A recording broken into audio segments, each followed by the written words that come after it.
one of my first jobs in the Treasury, where I was for a dozen years, was working on housing issues. So my PhD was in housing, and then I worked on housing issues in the Treasury for a while.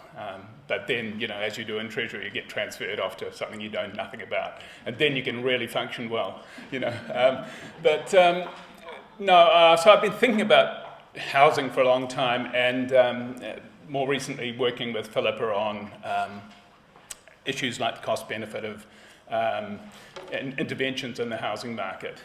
What I wanted to talk about today was this issue of how to think about the economics and the policy issues around housing and affordable housing in particular. So, Treasury economists, and I don't think of myself as any longer a Treasury economist, but Treasury economists think in certain ways. They have certain intellectual frameworks. So I'm going to go back to that and start on that, and then broaden that framework out.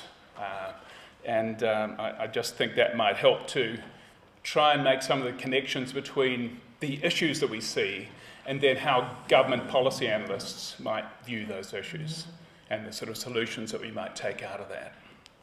So the framework is thinking about that conventional economic perspective and then a broader view of the economics of affordable housing, and talking about, if you like, market failures and gaps in the provision of affordable housing and what contributes to that gap.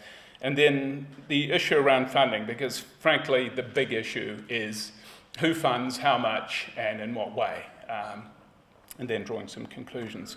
So, it's commonplace, and this has already been said, that the adequacy of the affordable housing stock sets up a wider set of issues than the adequacy of social housing.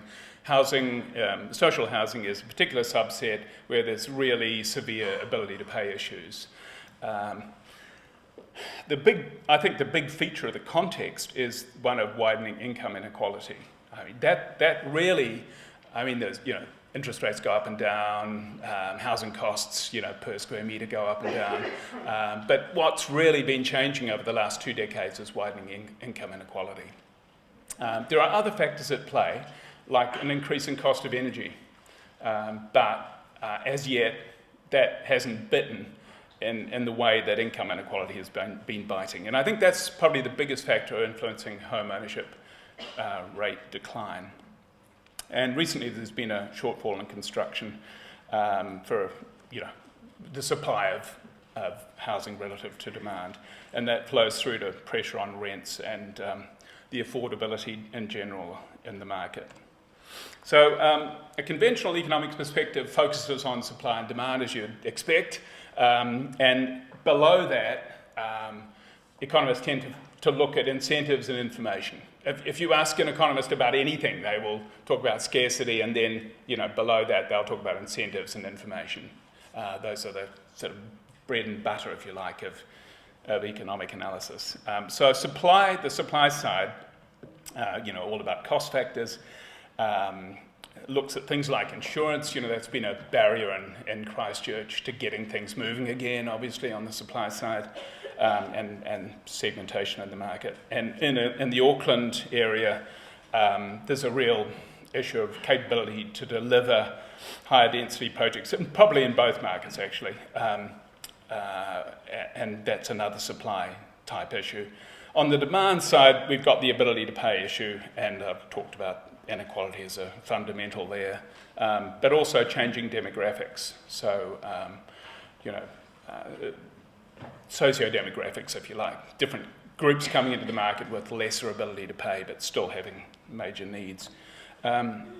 So the second part of that conventional perspective is there are these things like spillovers, information costs, transaction costs, and regulatory costs, which conventional economics does identify, but it tends not to put a lot of weight on them. It puts the big weight on the major supply and demand factors. But I think these things are important, so I'll illustrate some of these.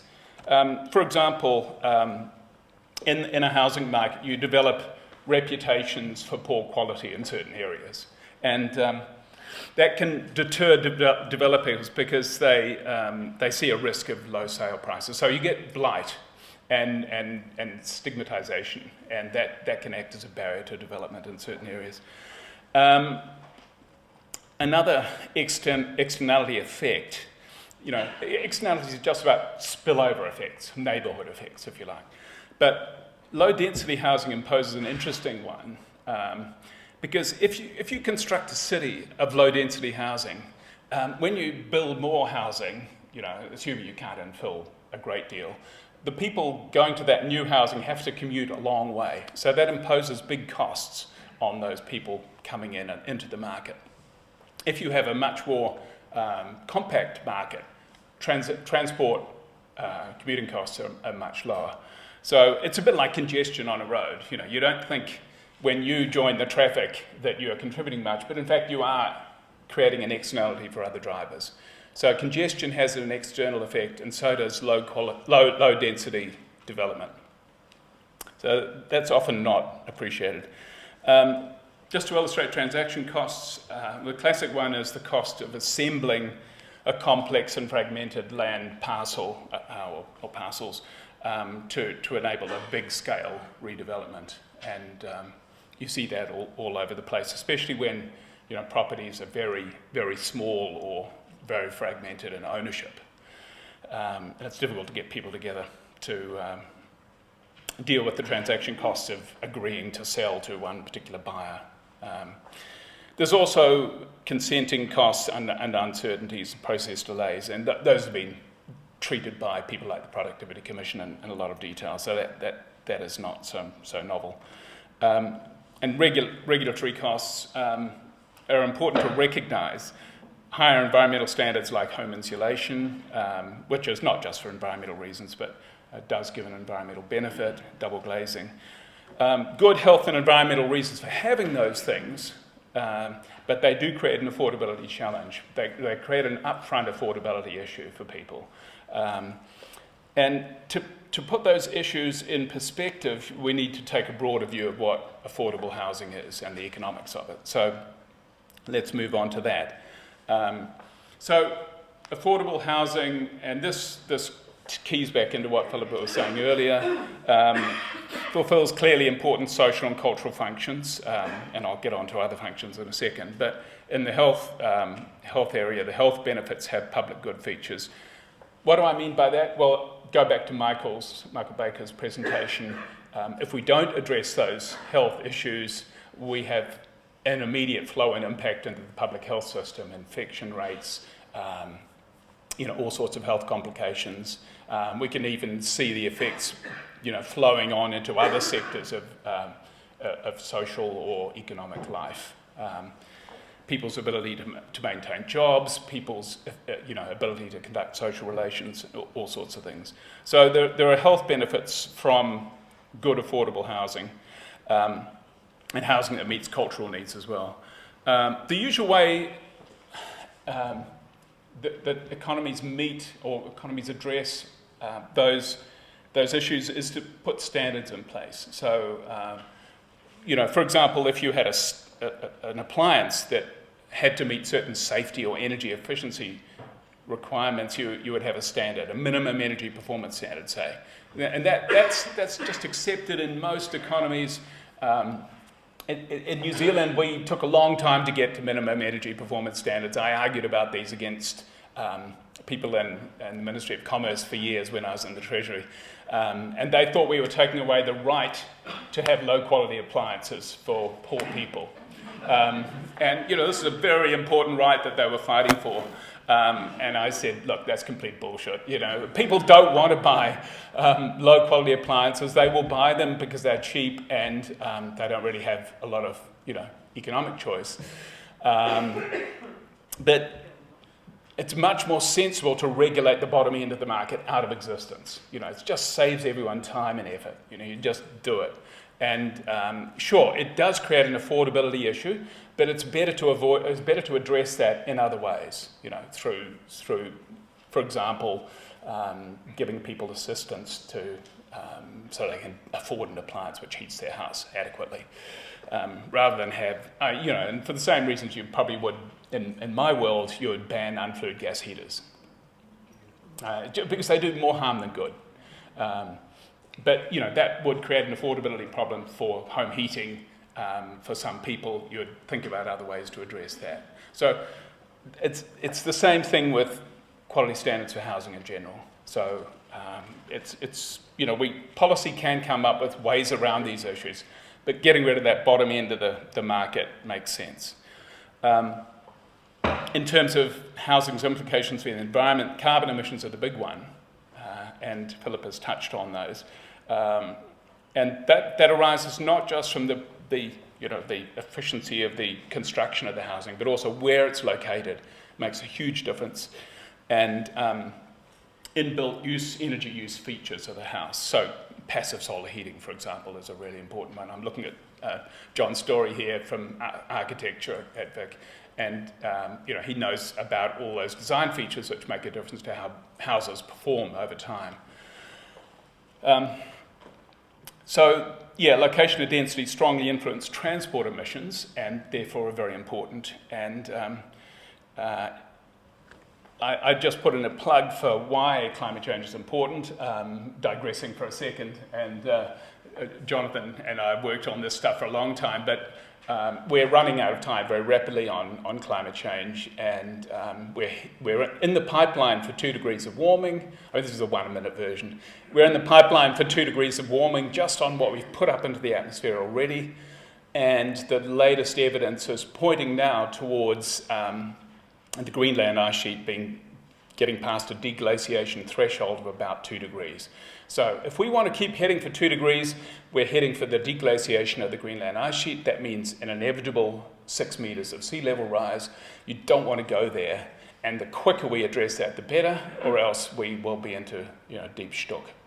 And that means every policy action you are thinking of, you must take climate change into account, or you're just abrogating responsibility, essentially. So in short, good quality housing provides a range of important co-benefits, a lot of benefits for health, energy savings, carbon emissions. So you put all those together and it adds up to quite a compelling case for doing something about good quality housing. Now let's go back to the market, what the market does or doesn't do. And the private sector market, and this goes back to Ben Schaefer's point, underprovides good quality housing and affordable housing provision.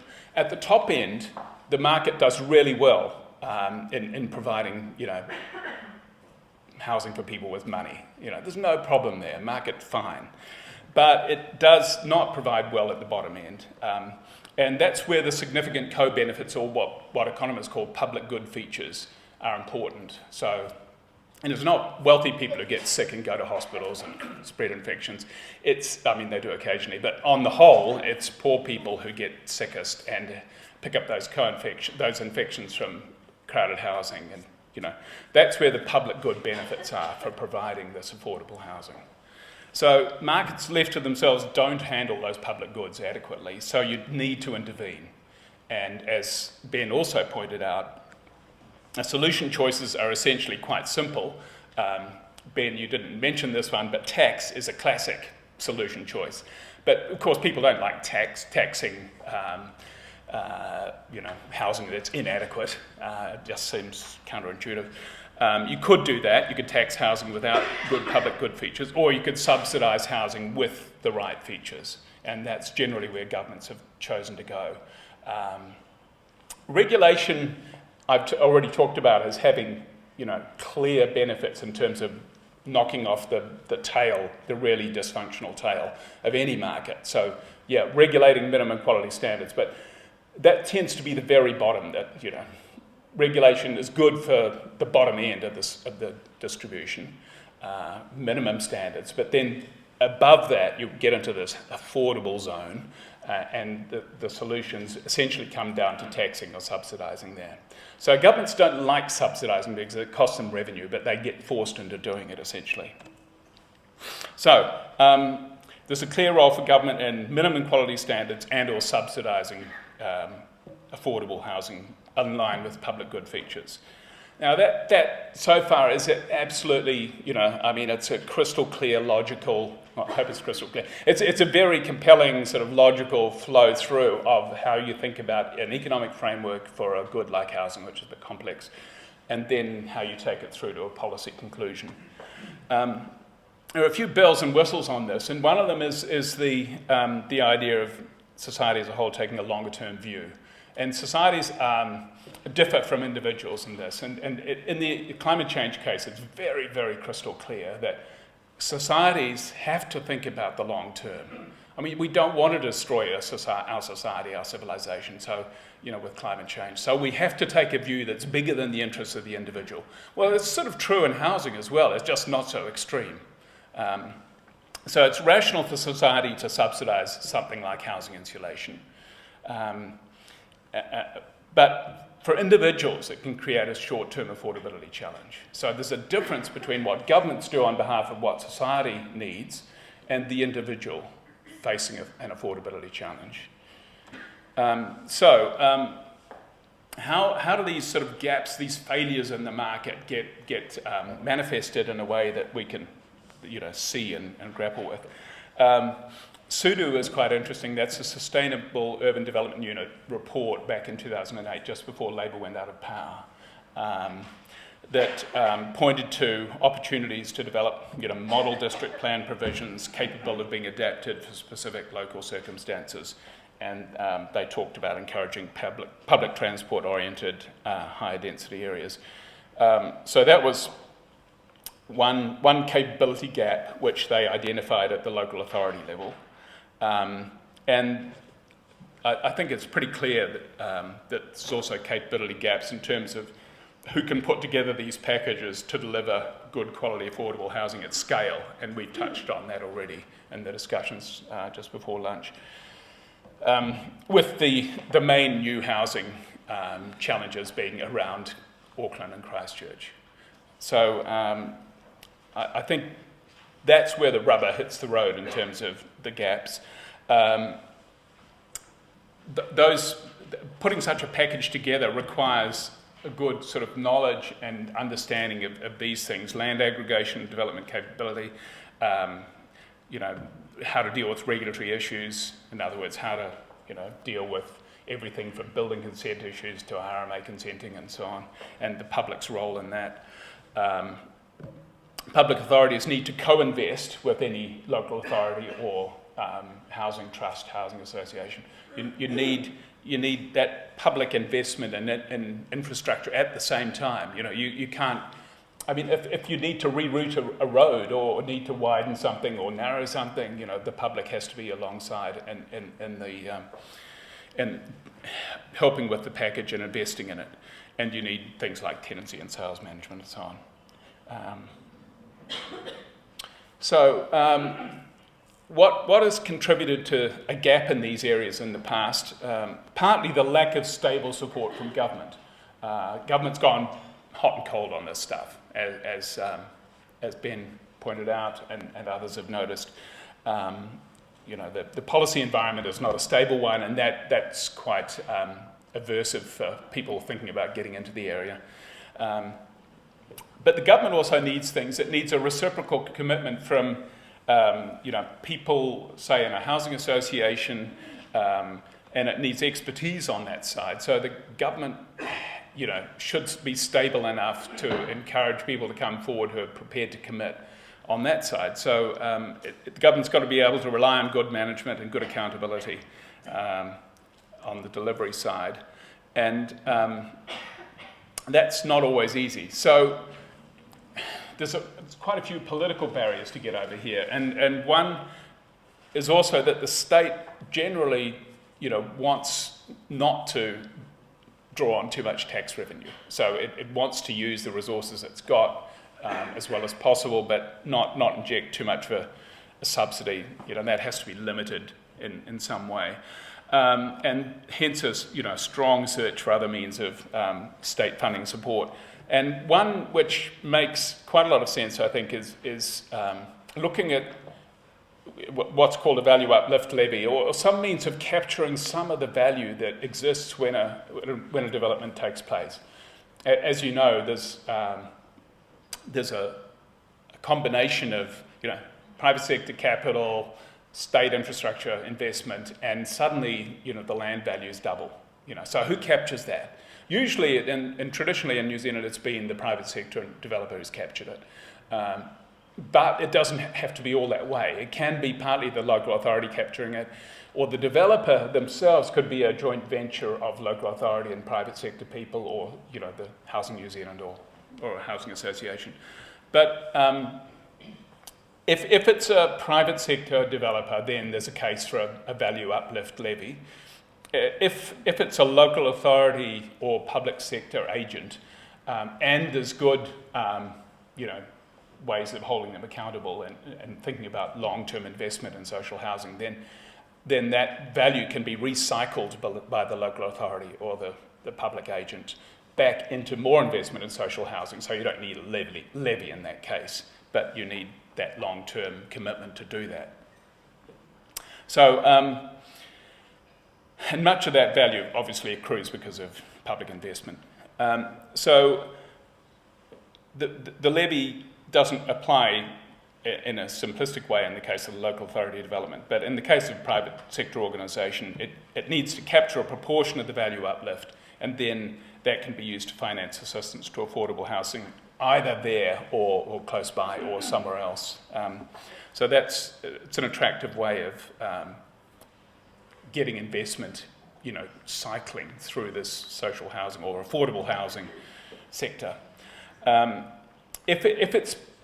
If the value uplift accrues to a housing trust, some sort of a housing association or trust, it's important that they don't fritter away those gains by, ending up giving benefits, for example, to people that aren't low income or aren't, non-social tenants of some sort.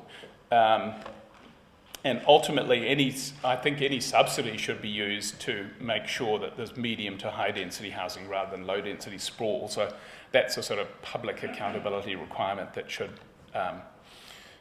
exist.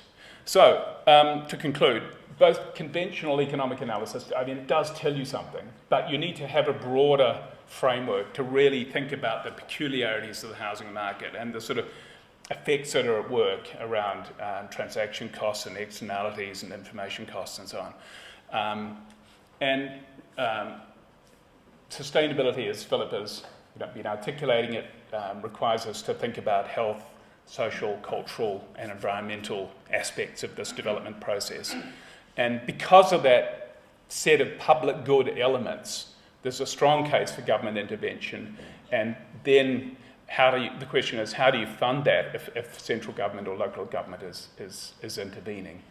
And one way of doing it is through a value uplift levy. There are others. But we must remember affordability is not the only goal here. Things like carbon mitigation also matter. And addressing those capability gaps is important.